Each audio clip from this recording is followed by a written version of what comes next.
Hi, Mike Delmonico here at the Hazleton Art League with Johar Manzar, one of the artists in the current Plein Air exhibit, exhibiting at the Hazleton Art League now until the end of the month. Thank you for being here, Johar. Thank you for having me.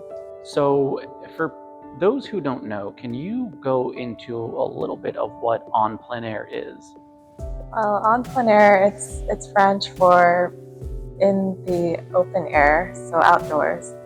And it just means that taking your supplies, your canvas, everything, and painting outside where, the sun is shining and constantly changes, but you try and capture that. So how long have you been painting with the Plein Air group, or just painting in general? I've been painting for a really long time, but I discovered the en plein air group about 2 or 3 years ago. And that's when I started going to some of the meetings. And it's been really exciting being a part of this community of artists and meeting each other and coming together and sharing our work. And it's more so about being with each other and being together than it is about, what you make or how you make it, which that's also fun. The previous week, I was able to go out with everybody just to record some of the painting for the exhibition video I'm putting together, and it was so lovely seeing everybody just painting together, even just in silence. Just we all showed up at the same time.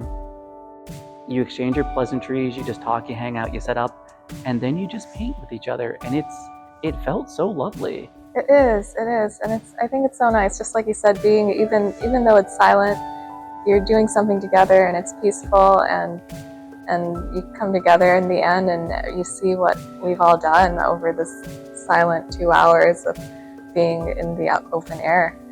Now, I understand, because Joe told me, that in certain communities you have X amount of time to paint, the 2 hours, and then a fraction of that afterwards. Do you take that fraction afterwards yourself to paint, and your work here that I was looking at before, is that what you paint while you're there, and just when you're there you finish? I think the traditional way is to finish what you do right then and there, although I like to modify it afterwards. I can't help it. I try not to overdo it, but I end up doing it anyway, modifying it.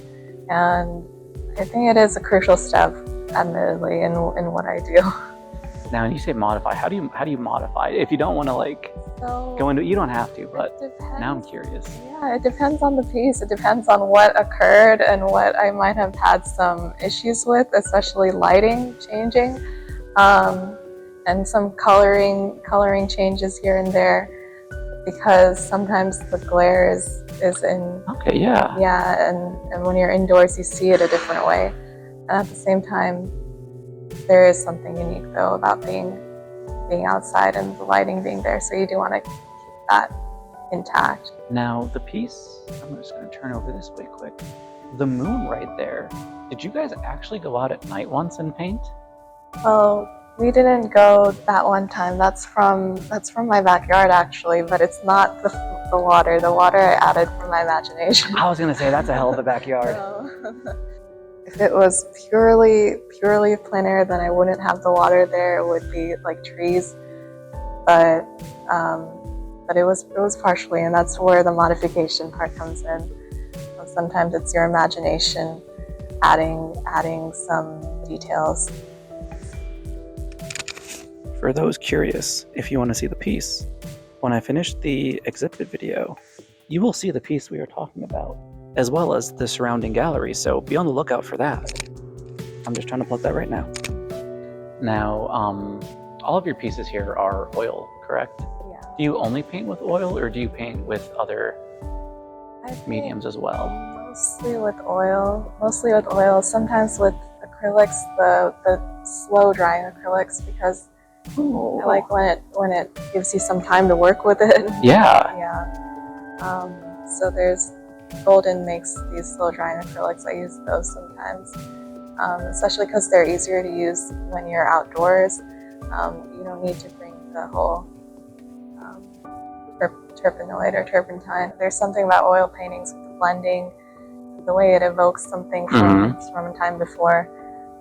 I can't get enough of it. Yeah, anytime there's a piece here that is, especially like oil on board. I just go right to it in the gallery because it's just, Yeah, it's so nostalgic in a way. Just with, like how you said, the blending, the saturation of the colors, it's gorgeous. It's one of my favorite ways people paint. I think so too. I like looking at it. I like working with it. Yeah.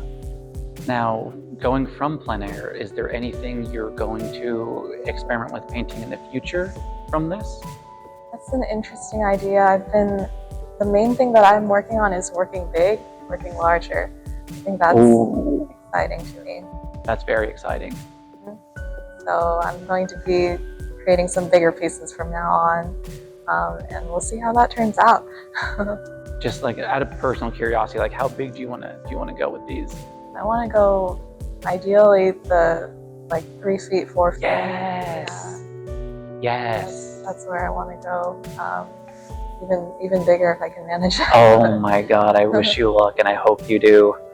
Well, thank you so much for sitting down with me. This has been an awesome conversation. Thank you for watching. If you are interested in seeing the exhibit, come by the Hazleton Art League. It is currently up until the 31st of this month. And if you can't make it, I will have a video going up of the exhibit in the coming weeks. Thank you. Thank you.